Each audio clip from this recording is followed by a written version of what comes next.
Politics. आप believe नहीं करेंगे शहर का क्या हाल है। अगर आप हर दिन हमारे दफ्तर आएंगे, कितने लैंड ग्रैबिंग के केस आते हैं उसमें। हम हमारे दफ्तर आएंगे, कल ही एक बच्ची थी।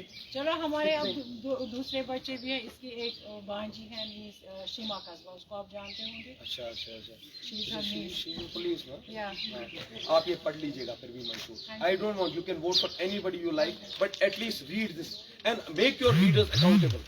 Tell them, come out with a manifesto. What are you going to do for us in 5 years? If we send you to the parliament, what are you going to do there? आप देखिए 5 साल हमने उनको Khan market छुट्टी के लिए नहीं भेजा है, दिल्ली में शॉपिंग करने के लिए नहीं भेजा है, हमने इस कौम की आवाज उठाने के लिए भेजा है.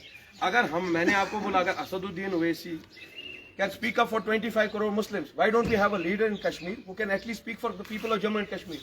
How much have we suffered in last 70 years? Is there anybody who stand up to power and questions them कि भाई आपने क्या किया कश्मीर? बाकी आपकी अपनी मर्जी. मामा ठीक है, सलाम बोलना उसको मेरी तरफ से. मुझे बिल्कुल आइडिया नहीं था आपके बारे में. अच्छा सर, लाइव हैं आप, जुड़े हैं अभी आप, कई दिनों से कैंपेनिंग कर रहे हैं, आज यहाँ हैदरपुरा में कैंपेनिंग कर रहे हैं आप, तो हमें बताइए क्या मंशूर है आपका और क्या. देखिए शुजा साहब, हमारा मंशूर तो अगस्त 2022 में ही आ गया था मंजर आम पे कि हमने बार बार ये बात कही है कि हम डेवलपमेंट चाहते हैं, हम यूथ की बेहतरी चाहते हैं, but we want development with dignity, not at the cost of any compromise. ये हमारा मंशूर है जिसमें लिखा है कि 35 से 370 मसले कश्मीर पर, जिस कश्मीर के जो जम्मू कश्मीर का जो हमारा स्टेटहुड हमसे छीना गया, उसके रेस्टोरेशन पे कोई भी कॉम्प्रोमाइज़ नहीं होगा. जहाँ तक हमारे ड्रैकोनियन लॉज की बात है, उसको रिमूव करने की ज़रूरत है. एक अकाउंटेबिलिटी रखने की ज़रूरत है.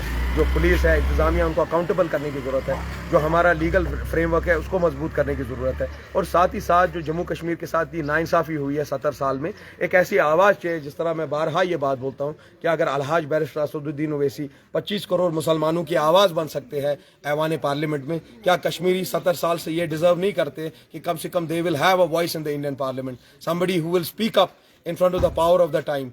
अभी जो ताकतें हम पर जो अनलीश की गई है, जो हम पे मुसलत की गई है, क्या आप नहीं देख रहे कोई हिंदुस्तान के हुकूक को, हमारे फंडामेंटल राइट्स को किस तरह क्रश कर रहे हैं, किस तरह वो माइनॉरिटीज़ के पीछे लगे, मुसलमानों के पीछे लगे, कभी मस्जिद के पीछे लगे, कभी दाढ़ी के पीछे लगे. और इस तरह के लोग जो हैं, we have to unanimously stand in unison with each other and resolutely say कि भाई ये सारी कम्युनल पॉलिटिक्स नहीं चलेगी. हम एक ऐसे नुमाइंदे को ज़रूर भेजेंगे जो 70 साल का हिसाब लेगा वहाँ हिंदुस्तान के पार्लियामेंट में. ये बात बेबाकी से बोलेगा कि किस तरह उन्होंने हमारे एक उस वक्त के जो प्राइम मिनिस्टर थे शेख साहब, उनको 22 साल जेल में रखा, फिर खालिक मेड MLA बनाए, 53 से 75 तक हर इलेक्शन रिग किया, फिर 87 में जो हिस्टोरिक ट्रेचरी हुई उसके बारे में तो आप सब जानते हैं, जिसकी वजह से 2 लाख नौजवान आज हमारे मलगुजारों में हैं. इस सब का एहतसाब होना चाहिए, इस सब का हिसाब होना चाहिए. Kashmiri people need closure, Kashmiri people need justice, and you need a voice who can stand up to the powers of the time, Amit Shah and Narendra Modi. Sir, कल एक आखिरी दिन है कैंपेनिंग का और 13 को यहाँ पे वोट डाले जाएंगे, तो कितने उम्मीद है, पूरी उम्मीद है? उम्मीद सबसे पहली ये बात है कि भाई किसी एक बड़े आलिम ने ये बात कही है कि मुझे हुक्म आज़ां ला इलाहा इल्लल्लाह, तो मुझे अल्लाह ने ये जिम्मेदारी दी, क्या अल्लाह ने हमारे पास वो सारे रिसोर्सेज रखे, वो माली ताकत हमें दी कि हम इस इलेक्शन में लड़ सके. और घर घर हमने ये पैगाम पहुंचाया कि कश्मीरी लोगों में वो सियासी शऊर आए और वो बेदार हो जाए. आगे आने वाली जंग जो है वो इस जंग से बड़ी है. जब असेंबली के इलेक्शन होंगे तो हमें घर घर हर पूछे जाकर सदाकत का ये पैगाम पहुंचाना है. बाकी हार जीत अल्लाह के हाथ में है. आखिर में आपकी क्या मैसेज रहेगी ऐसे वोटर्स के लिए भी जो पहला वोट डालने जा रहे हैं? देखिए, मेरे तमाम टाइप के वोटर्स के लिए एक ही पैगाम रहेगा कि वो कॉग्निजेंट हो जाए अपने राइट्स के बारे में, कि भाई वो देखें कि मंशूर क्या है पॉलिटिकल पार्टियों का.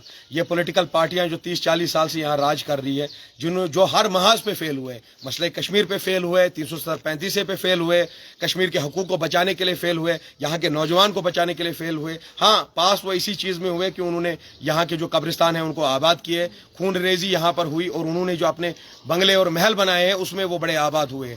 तो ये सवाल हम उनसे पूछते हैं कि पिछले उन्होंने 40-50 साल में कश्मीर को दिया क्या है. अगर वो मसले कश्मीर की बात ना कर सके तो कितनी यूनिवर्सिटीज़ उन्होंने बनाई. आज भी हमारे बच्चे पढ़ने बांग्लादेश और हिंदुस्तान के कोने कोने में जाते हैं. कितनी मेडिकल यूनिवर्सिटीज़ उन्होंने बनाई, कितने एजुकेशनल इंस्टीट्यूट्स उन्होंने बनाए, कितने लॉ कॉलेज उन्होंने बनाए, कितने नौकरियां यहाँ लाए, कितना रोजगार यहाँ लगाए, कितने कारोबार यहाँ लगाए. ये सवाल चीजें पूछने की है. पर कैपिटा इनकम में तमाम स्टेट्स और यूनियन टेरिटरीज को लेकर हम 25वें रैंक पे, out of I guess 28 states and 6 union territories, we are on 25th rank. CMI की रिपोर्ट के हिसाब से पिछले 5 साल में हम अनएम्प्लॉयमेंट पे पहले 3 पोजीशंस पे हैं. तो ये सारी चीजों पर नजरसानी करने की जरूरत है. हमारे जो गरीब तबकात है उन पर, उनके लिए कोई सहूलियत नहीं है. अभी भी हम ओल्ड एज पेंशन करीबन 1000-1200 रुपए दे रहे हैं, उसको एनहांस करने की जरूरत है, फ्री एजुकेशन की बात करने की जरूरत है। तो ये सारे मंशूर को आप एक बार पढ़ लीजिए। हमें कुर्सियों की कोई लालच नहीं है, यह हमारी खास कोशिश थी कि हम इन सारे महलातियात में जाए, इन लोगों को ये बात बताए कि जो उस दिन ये वोट के दिन घर में बैठते छुट्टी मनाने के लिए, जो एजुकेटेड लोग हैं वो ऐसा करते हैं, तो आप बाकियों का क्या हाल होगा। तो इसी काम को लेकर, इसी सफर को लेकर हम पहले दिन से निकले और इंशाल्लाह ये जदोजहद जो है ये चालू रहेगी। शुक्रिया हमसे बात करने के लिए। तो ये जम्मू कश्मीर पीपल्स पार्टी के जो चीफ हैं शिबाना शाही साहब, जो यहाँ पर हैदरपुरा में आए हुए हैं और कैंपेनिंग अपनी कर रहे हैं। कल आखिरी दिन रहेगा कैंपेनिंग का और देखते हैं कि लोगों में कितना पुरजोश है। ये हालांकि ये बता रहे हैं कि लोगों से मिल रहे हैं, लोगों को अपनी बात बता रहे हैं, उनका मैनिफेस्टो जो है वो लोगों तक पहुंचा रहे हैं और पूरी उम्मीद है कि लोग आएंगे 13 को वोट करेंगे इनके हक में। थोड़ी हिम्मत कर लेते हैं, शायद वो फैसला कभी आप नहीं, शुजा साहब आपके थे, वो शुजाउल हकी है ना। हाँ, बने रहे हमारे साथ में, देखते रहें जेके में।